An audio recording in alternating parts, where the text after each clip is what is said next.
जज को कहना पड़ा कि 30 वर्षों में उन्होंने इस प्रकार का डिस्क्रिपेंसी और लैप्सेस नहीं देखा है। केस पेपर्स में भी और केस डायरी में भी किस प्रकार से कोई ना कोई छेड़खानी की गई है, ये भी तथ्य सामने आया। और माता पिता ने भी बोला था कि सरकार ममता दीदी की निर्ममता से बलात्कारियों के साथ खड़ी है। सवाल तो सिर्फ इतना बनता है कि ममता बनर्जी, ये बताइए कि आप कब इस्तीफा देंगी? कि ये निर्ममता वाली सरकार है तो अब केवल ममता दिखाने का ढोंग करने से कुछ नहीं होगा। ममता बनर्जी जी, ये घड़ियाली आंसू बंद कीजिए। एक तरफ तो आप प्रिंसिपल संदीप घोष, जिसको 4 घंटे में रीइंस्टेट करते हैं, अब बताया जा रहा है कि उनको OSD, officer on special duty बनाया गया है। मतलब वो कितने स्पेशल ऑफिसर है ममता बनर्जी की सरकार के लिए, ये फिर से पता चल रहा है। और दूसरी ओर जब सुप्रीम कोर्ट ने फटकार लगाई है, लताड़ लगाई है कि किस प्रकार से पश्चिम बंगाल की सरकार ने इंस्टीट्यूशनल और सिस्टमैटिक कवरअप किया, जज को कहना पड़ा कि 30 वर्षों में उन्होंने इस प्रकार का डिस्क्रिपेंसी और लैप्सेस नहीं देखा है।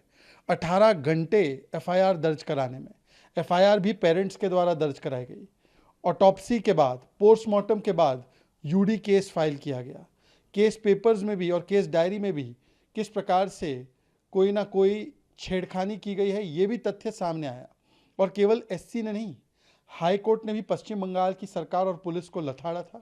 और माता पिता ने भी बोला था कि सरकार ममता दीदी की निर्ममता से बलात्कारियों के साथ खड़ी है, सबूत मिटा रही है और बेटी को न्याय दिलाने में उसकी कोई दिलचस्पी नहीं है।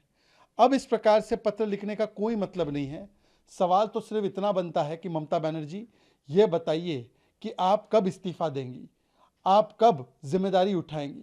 और दुख की बात यह है कि इंडिया अलायंस के तमाम जो नेता है वो चुप है। वो इसलिए चुप है क्योंकि कन्नौज में जब अखिलेश यादव जी के नेता बलात्कार करते हैं तो उस पर कोलकाता वाले चुप हो जाते हैं, और कोलकाता में जब इस प्रकार का जघन्य अपराध होता है तो कन्नौज वाले चुप हो जाते हैं।